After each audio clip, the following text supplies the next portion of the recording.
to their career. The perfect combination, boy. Hemp hard, legends in the South. This is sports fans' only home for the hottest sports show around. These guys are on fire. You're now listening to KJ and Shawn Mack.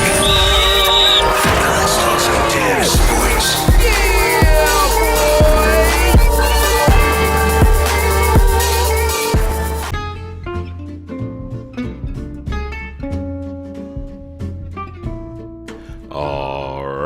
I'm Shawn Mack, back with a look on this day in sports history, November 1st.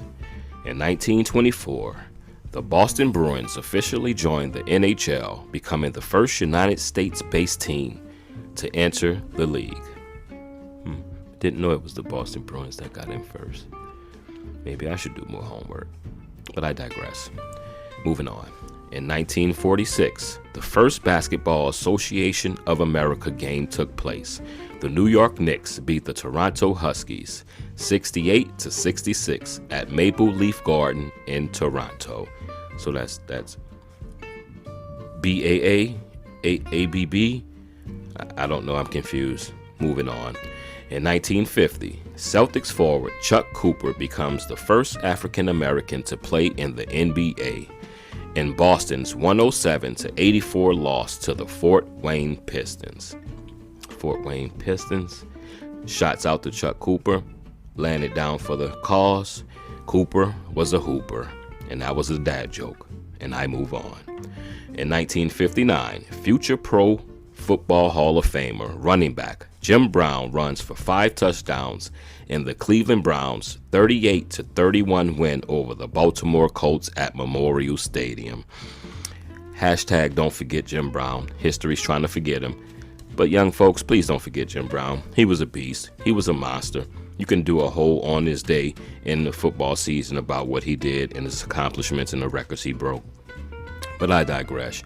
Hashtag don't forget Jim Brown. All right, moving on.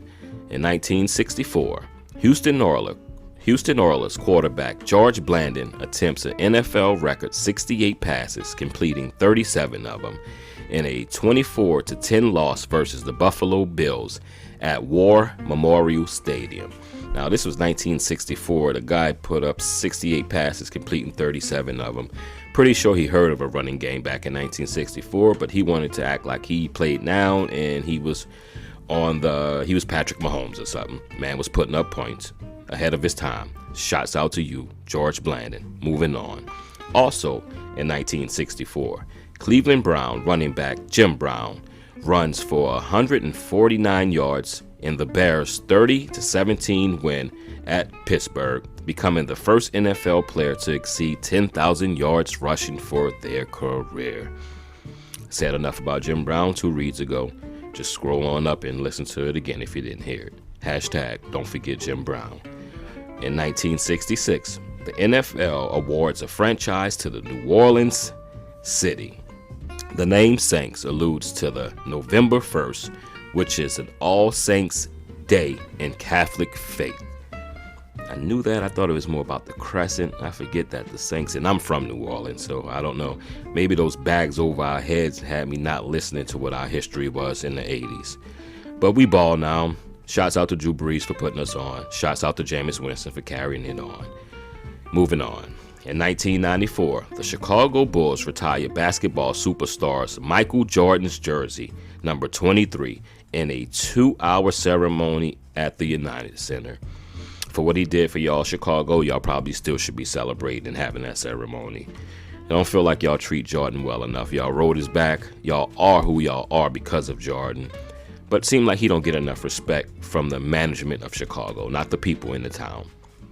But I digress. Moving on. In 1997, expanded Negro League Museum and the new American Jazz Museum opened in Kansas City's historical 18th and Vine District. More shots out for the Negro Leagues. They set it forward. I actually think those Negro League stats should be moved into today's stat, because to me it was a harder place to play under rough conditions, if you get what I'm saying. It was horrible conditions. So shots out to all the Negro League players. We will get those stats in today's game. Trust me, eventually it will happen.